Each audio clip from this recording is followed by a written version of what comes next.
வணக்கம் ஹலோ தோழா. வணக்கம். சொல்லுங்க தோழர், இன்னைக்கு என்ன பேசுவோம்? நீ நம்ம கொண்டாட போறோம் தோழர்.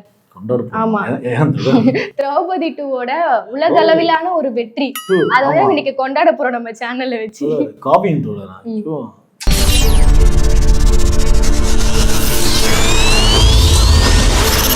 ஒரு தரமான காவியம் தோழர். மோகன்ஜியோட மேக்கிங் இருக்கு தோழர். வாட் எ ஃபிலிம் டே. மோகன்ஜி உனக்குள்ள இவ்வளோ பெரிய டேலண்டடா, எங்கடா இருந்துச்சு இந்த டேலண்ட்? ஜேம்ஸ் கேமரன் ஈக்குவல் தோழர். அதெல்லாம் சும்மா விஷயம் தோழர். அவரோட ஒரு படி மேல சாதி வெறி மத வெறி ஊறி போய் அப்படியே அப்படி ஃப்ரேமா செதுக்கிருக்காப்ல. பாகுபலி டைரக்டர்லாம் முட்டி பொண்ணுங்க வந்து ஜேம்ஸ் கேமரன், பாகுபலிலாம் வருவாங்க. ஜேம்ஸ் கேமரன் நீங்க வாங்க கத்துன போங்க மோகன்ஜி கேட்டு பார்த்து என்ன படம் தோழர். அப்படின்னு அப்படியே இருக்கு. ஆனா மக்கள் குப்பை அப்படின்னு காரித்து விட்டு போறாங்க. மக்கள்லாம் பார்த்து ஏடா அது குப்பை, இது ஏடா படம் பண்ணி வச்சுக்கிற படம் கூட சொல்ல மக்கள் தயாரா இல்ல. இது என்னது ஒரு குப்பை அப்படிதான் சொல்லி ரிவ்யூ இருக்கு. அப்படி விலை போகாத ஒரு குப்பை எடுத்துன்னு வந்து வாங்க வந்து பாத்துருவாங்க, ப்ளீஸ் வாங்க, ப்ளீஸ் வாங்க பாத்துட்டு போங்க அப்படின்னு ஒப்பாரி வைக்கிறாங்க மனுஷன் பாவத்தோட. தேட்டரா போயிட்டு படம் வந்து பாருங்க ப்ளீஸ்ங்க, வாங்க பாருங்க, குடும்பமா வந்து பாருங்க, குடும்பம். அதாவது சென்னையில வந்து பார்த்தாரு, எவனும் பார்க்கல, டேய் போடா டேய் சாதி வீரர் அப்படின்னு சொல்லிட்டாங்க. சரி சென்னையில எவனும் பார்க்க மாட்டான், ஊர்ல வந்து போன சாதி வீரர் பிடிச்சுன்னு சில பேர் அங்க போட்டு அவனை பற்றி வாடா நம்மளோட ஜாதிக்கு பெருமைடா, வாடா வந்து பாடுறா படம் சூப்பரா. ஆமா, அது அவரே சொல்லியிருந்தாரு. என்னோட படங்கள்லாம் ஓடுற இடங்கள்லாம் 4-5 இடம்லாம் சொல்லிட்டு திருவண்ணாமலை, ஓசூர் அப்படின்னு சொல்லிட்டு திருவண்ணாமலை, செஞ்சி, விழுப்புரம், கள்ளக்குறிச்சி, உளுந்தூர்பேட்டை, கடலூர், சிதம்பரம், பாண்டிச்சேரி, அரியலூர், ஜெயங்கொண்டம், இங்க இருக்கிற மக்களாவது சென்னையில எனக்கு எப்பவுமே டல்லா தான் இருக்கும், வரவேற்பு இருக்காது. மத்தபடி வந்து காரணம்னா படிச்சுக்கிறானோ யோசிக்கிறானு, ஏய் யாரோ தற்கொலை அப்படின்னு சொல்லிடுறானு.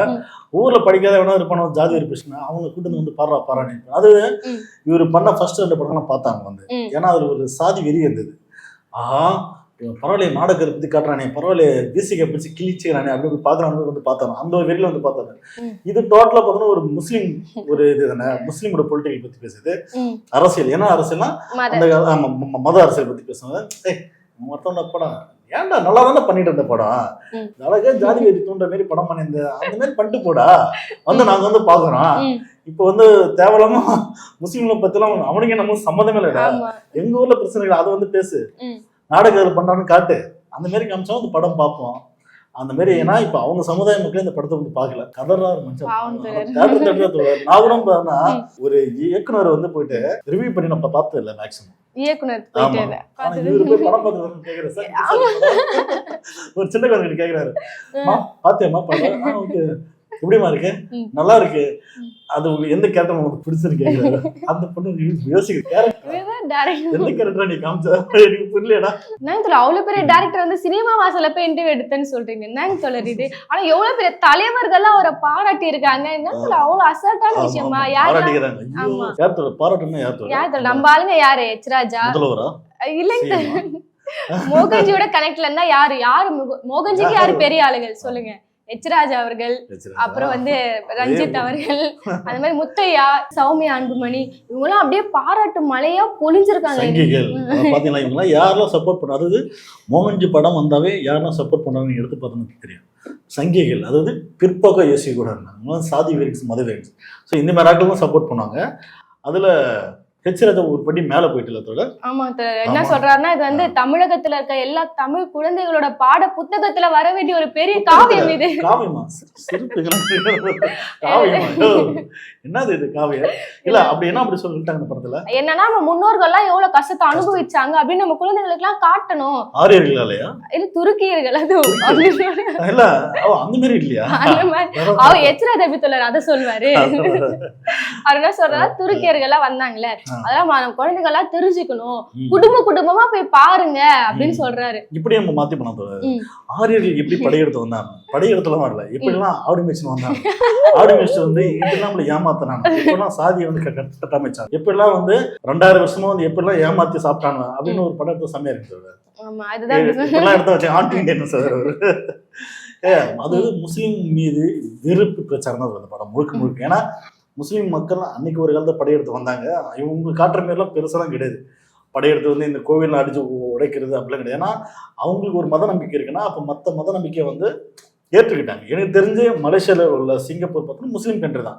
இங்க இந்துக்கள் போயிட்டு மலேசியால பெரிய இந்து கோயிலே இருக்கு, முருகன் கோயில், தமிழுக்கு பேர் போன முருகன் கோயில். அந்த கோவில் கட்டப்பட்டு அங்கே உள்ள முஸ்லீம் சப்போர்ட் பண்றாங்க. ஸோ அப்போ மற்ற கண்ட்ரில அப்படிதான் வாழ்றாங்க. இங்க படையெடுத்த வந்த முஸ்லீம் கூட அப்படிதான் வாழ்ந்தாங்க. வரலாறு அப்படிதான் இருக்கு.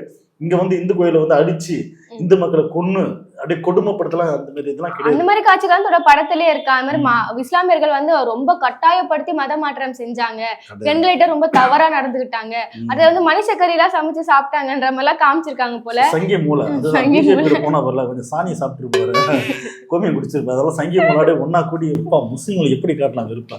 அதாவது பிஜேபி என்னைக்கு ஆட்சிக்கு வந்ததோ அன்னில இருந்து இன்ன வரைக்கும் பார்த்தோன்னா அந்த முஸ்லீம் மீது வந்து வெறுப்பு பிரச்சாரம், மாட்டுக்கறி சாப்பிடணும், அதை சாப்பிடறோம்னு சொல்லி அவங்களுக்கு எதிரான வந்து அநீதி வந்து நம்ம பார்க்குறோம், செய்தியில போகிறோம், நியூஸ்ல போகிறோம். ஆனால் அதுக்கு வந்து சப்போர்ட் பண்ற விதமா நம்ம மோகன்ஜி போன்ற ஒரு சாதி வெறியன்ஸ் இப்போ வந்து 2வது இந்த ஒரு படம் பண்ணியிருக்காப்புல. சொந்த சமுதாய மக்களை பார்த்தா அந்த படத்தை பார்த்து காரி துப்புறாங்க. என்னடா படம், நடி முஸ்லீம் நானும் ஒன்னா வாழ்றான், மாமா மச்சானா வாழ்றான், அவனை போய் அவளுக்கு கெட்டவனாக காமிச்சிக்கிறேன் அப்படின்னு சொல்லி. ஏன்னா ராமதாஸே பல மேலே சொல்லி இருக்காப்புல, முஸ்லீம்களை தொடர்ந்து நாங்களாம் ஒன்றி வந்து வாழ்ந்துருக்கோம், அவங்களுக்கான ஒன்றா நாங்கள் நிற்போம், எங்களுக்கு ஒன்று அவங்க தான் நிற்பாங்க அப்படின்னு சொல்லி ராமதாஸே பல மேடையில் பேசியிருக்காங்க. அப்போ ராமதாஸ், அன்புமணியா இவங்களை கட்சியில் இருக்கும்போது வரைக்கும் இவங்க அப்படியே அந்த நாடக கதை இதை வந்து ஒரு தலித்துக்கான எதிர்ப்பு, ஸோ இப்படி வச்சு ஒரு படம் பண்ணி ஒரு வந்து வண்டி ஓட்டியிருந்தாரு. இப்போ பிஜேபி போனதெல்லாம் ஒரு படி மேலே முஸ்லீம் பத்தி பண்ணுவோம் அப்படின்ட்டு வந்து உள்ள வந்துட்டாங்க. ஆமா, ஆனா சௌமியா அன்புமணி என்ன சொல்றாங்க, அவங்க அதே தான் சொல்றாங்க, இது ஒரு திரை கதை இல்லைங்க, இது ஒரு திரை காவியங்க, என்ன ஒரு படங்க மோகன்ஜி அவர்கள் எடுத்திருக்காங்க, தமிழ் சினிமாவே வந்து ரொம்ப பாராட்டுது இவரு அப்படின்னு சொல்லிட்டு அவங்க சொல்லியிருந்தாங்க. தமிழ் சினிமா வந்து பாராட்டுது யாரும் கண்டுக்கிறதுல தவிர உண்மையில மோகன்ஜெல்லாம் ஒரு ஆள் வந்து தமிழ் ஒரு ஃபிலிம் மேக்கரோட பார்க்கறது கிடையாது. தமிழோட ஃபிலிம் இண்டஸ்ட்ரியில பார்த்தோன்னா மோகன்ஜி வந்து ஒரு அவமானமாக தான் பார்க்குறாங்க. ஏன்னா மோகன்ஜி இந்த படத்தை கொண்டு போயிட்டு கதை சொல்றது இதே ஒரு பெரிய ஆர்டிஸ்ட் வந்து கொண்டு போயிருக்காப்புல, போன உடனே பார்த்து வந்துட்டு போனா அப்படின்ட்டுக்கிறாங்க. கிட்டத்தட்ட எவ்வளோ ஆர்டிஸ்ட் பார்த்துக்கிறாரு, போய் பார்க்கும்போதெல்லாம் போடாமல் சொல்லிடுறாரு, இவங்களாம் ஒரு மோசமான பையன், ஜாதி வேறு அப்படின்னு சொல்லி தான் அனுப்பிச்சு விட்டாங்க. மோகன்ஜே வந்து ஒரு பேட்டி கொடுத்தாப்புல. ஏன்னா அந்த கதை கேட்க நான் போய் நிறைய ஆர்டிஸ்ட் கிட்ட போனேன், இந்த கதையை சொல்லி பார்த்தேன், யாரும் வந்து கேட்கல, பண்றேன்னு சொல்றாங்க, பண்ணலை அப்படின்னா. அப்படின்னா என்ன காரணம், ஃபால்ட் இருக்கு உள்ள, என்ன ஃபால்ட்டு, முதல்ல மத வெறி சாதி வெறி தூக்கி போட்டு வா அப்படின்னு தான் முதல்ல ஃபால்ட். அப்போ கடைசி எந்த ஆக்டரும் இதில் வந்து கதை கேட்கலன்னு இருக்காங்க. சரி, நமக்கு இருக்கிற ஒரே ஆள் அஜித்தோட மச்சான் ரிச்சர்ட், அவர் வச்சு படம் பண்ணாரு, படத்தை ரிலீஸ் பண்ணதோட அதே தேதியில பார்த்தனதோட இன்னொரு படம் பாத்தீங்களா? ஆமாங்க, மங்காத்தா. மாமன் அப்படி மாதிரி போட்டி வந்துருச்சாங்க. ஆமா, அழுதாரு மோகன்ஜி. அதுதான் நம்ம பொங்கலுக்கு வந்து இந்த மாதிரிலாம் ஜனநாயகம் வந்துச்சு, அது ஒரு பெரிய பிரச்சனை ஆயிடுச்சு. அடுத்ததா படத்தை எப்படியாவது ரிலீஸ் பண்ணான்னு பார்த்தா மங்காத்தா வந்துருச்சு. இந்த மங்காத்தாலே தான் என் படத்தை இப்படி புரட்டி போறோம் நான் நினைச்சே பாக்கல, ஒரே அழுகு துளர். மங்காத்தால மட்டும் எல்லாம் மட்டும் கீச்சு தள்ளுவார் அப்படியே அந்த படம்.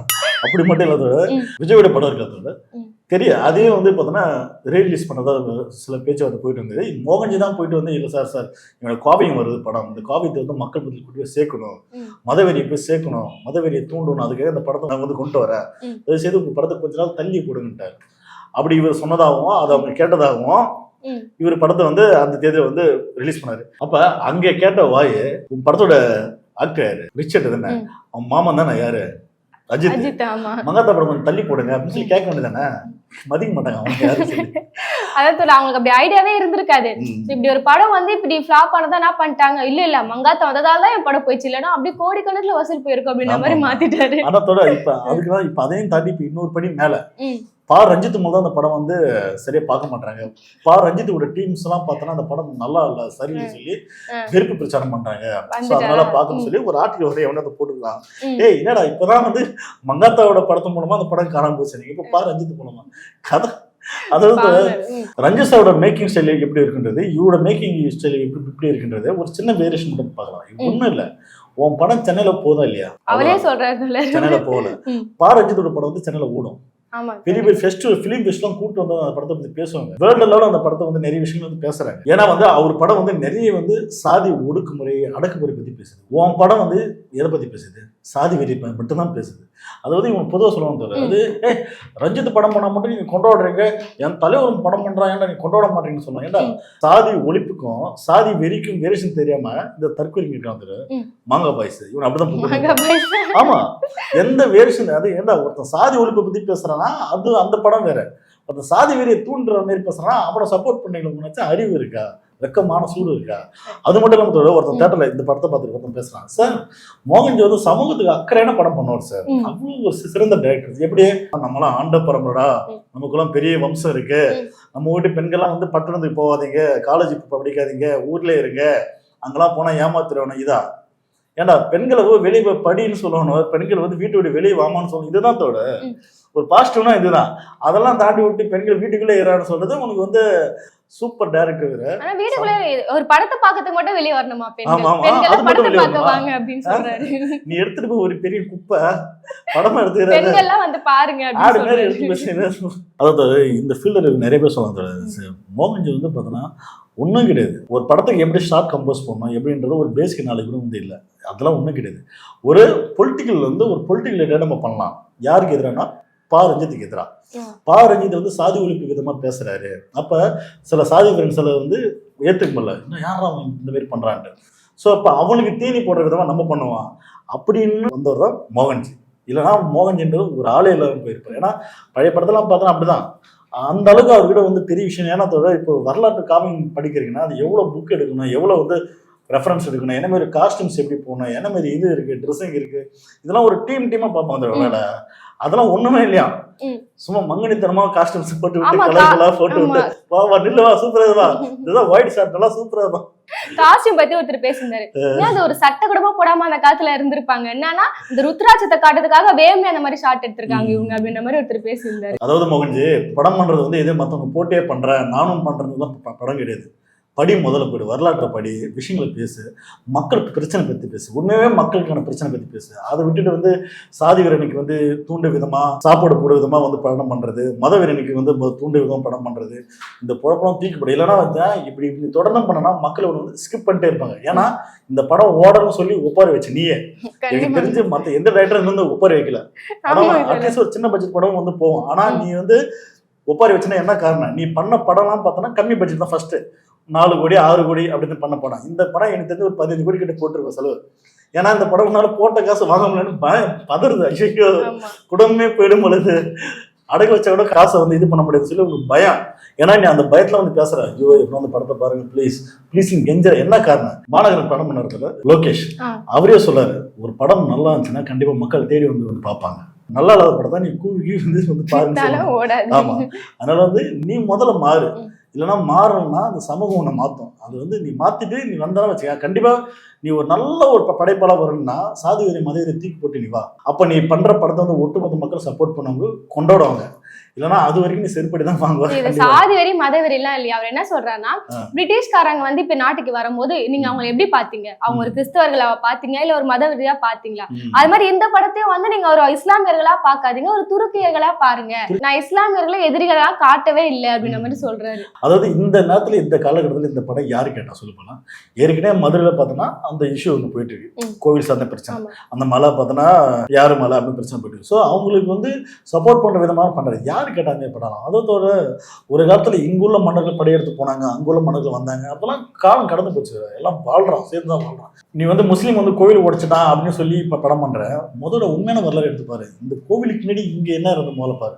பௌத்தம் அப்படின்ற மதம் தான் இந்த மண்ணை முதல்ல ஆண்டு இருந்தது, அந்த மண்ணு முழுக்க அதுதான் இருந்தது.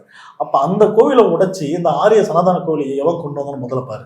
அந்த வரலாறு எடுத்து பேசு, அதெல்லாம் நீ வந்து பேச மாட்டேன். அப்போ இங்கே உள்ள நம்ம கூட வந்து தோழனாக வாழக்கூடிய முஸ்லீம்ஸ், மாமா மச்சான வாழக்கூடிய முஸ்லீம் எண்ணிக்கையில் கம்மியாக இருக்காங்க. அவங்களுக்கு பாதுகாப்புக்கிறதே நம்ம தான் பண்ணணும். மற்றவனை வந்து அந்த படத்தில் வந்து வில்லனாக காமிச்ச கூட அவனை நம்ம தான் தூக்கி சப்போர்ட்டாக காட்டணும். அவன் நம்மளோட மாமா மச்சான்டா, நம்ம கூட நிற்பான்டா அப்படின்னு நீங்கள் வந்து காட்டணும். அதை விட்டு நீங்க வந்து சங்கியும் போல வந்து அவனும் வந்து நம்மளோட எதிரி புதிய எதிரி காமிச்சா பின்னா பண்ணுவாங்க. அதெல்லாம் எடுக்க மாட்டாரு தொடர். என்ன இப்ப இந்த படத்தை வந்து ஹிந்திலயும் தெலுங்குலயும் வந்து நான் போட போறேன் அப்படின்ற மாதிரி பேசினிருந்தாரு. திரௌபதி 2, 3 எல்லாம் வருமா, அதுக்கப்புறம் 3 எல்லாம் வருமானு கேட்டிருந்தாங்க. இல்ல இப்போதைக்கு அந்த ஐடியா இல்ல, நான் வேற கதைகள் எழுதிட்டு இருக்கேன்னாரு. அதுல என்ன ஒரு வன்மமோ எதாவது பேச போறாரு தெரியல. இந்த கதை பார்த்தோன்னா கொஞ்சம் காவியம்ன்ற பேர்ல வந்து இதே பழைய காலத்து படம் பண்ற பேர்ல வந்து கொஞ்சம் பட்ஜெட் அதிகமா போச்சு. இதுக்கப்புறம் இந்த பட்ஜெட்ல படமா ஓடாத படங்களுக்கு நம்ம சின்ன பட்ஜெட்ல போயிடுவோம். வழக்கம் போல வந்து அந்த நாடக காதல், வில்லேஜில் பெண்கள்லாம் வந்து துப்பட்டா போடுமா வீட்டுக்குள்ளே இருக்குமா அப்படின்னு சொல்லி நம்ம அப்படி போயிடும். ம்.